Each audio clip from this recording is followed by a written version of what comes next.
Shalom Ouvracha, chers amis de la communauté de Créteil et au-delà. Avant de partager un Dvar Torah sur notre paracha de Kitissa,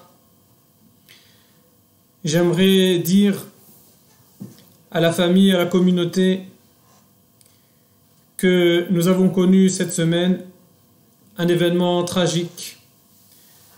L'Aptira, le décès de la jeune Ruchama Odelia Simha Saada, Zichona Livracha, et j'aimerais dire à la famille, évidemment toute la solidarité, toute la compassion de la communauté. Il n'y a pas de mots, mais que HaKadosh Baruch Hu fasse en sorte qu'il puisse y avoir dans la mesure du possible la Lechama, et que HaKadosh Baruch Hu donne les forces à la famille, aux parents, aux grands-parents, à toute la famille, les forces de surmonter cette terrible épreuve. Min Hashamaim Tenuhamu.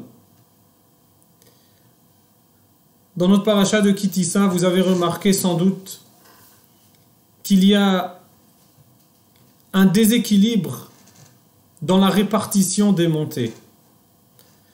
En effet, chaque Shabbat, on partage la Torah en 7 parties pour permettre à 7 personnes de lire. Et là, dans la paracha de Kitissa, qui comporte en tout 139 versets, le Kohen, qui monte dans la première montée, va lire 45 versets. Le Lévi va en lire 47. Ce qui fait un total de 92 versets pour 2 personnes qui montent. Des parties de lecture très longues. Et finalement, il va rester 47 psukim, versets, pour les 5 autres personnes qui vont monter. Pourquoi cette répartition tellement inégale? Nos Chachamim nous font une remarque et nous disent que tout simplement, dans les 2 premières montées aussi longues, la Torah raconte le terrible épisode de la faute du veau d'or. La trahison après avoir reçu la Torah, alors que Moshe monte pour récupérer les Luchot, pour étudier avec HaKadosh Baruch Hu, et bien finalement, il va laisser le peuple pendant 40 jours, et le peuple va faillir, va paniquer, et va insister auprès d'Aaron pour qu'il confectionne un Egel Hazahav, un veau d'or. Et comme nous disent nos maîtres, parmi le peuple, ceux qui n'ont pas participé à cette faute du veau d'or était la tribu de Lévi.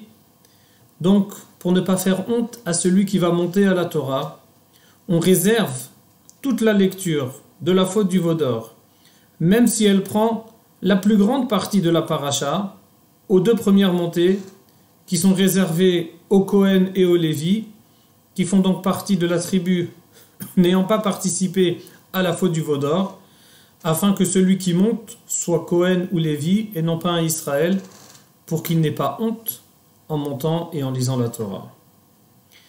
Chers amis, c'est une explication qui est magnifique, mais je n'ai pas souvenir que Paracha Kitissa, lorsque certaines personnes écoutent la Kriyat Torah et qui ne font pas partie de la tribu de Lévi, ils se sentent mal.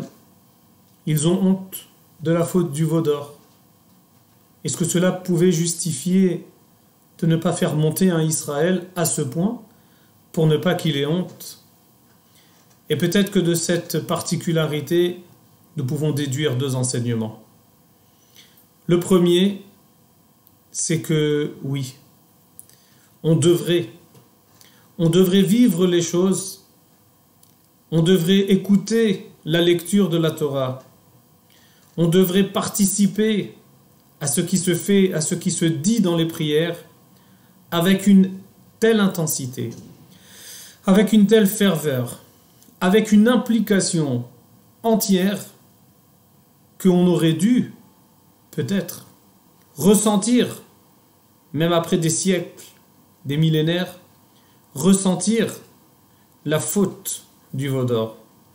Si nous ne ressentons pas de honte, c'est peut-être que nous avons un problème dans l'approche qui est la nôtre à travers l'étude de la Torah, à travers la prière, à travers la tfila.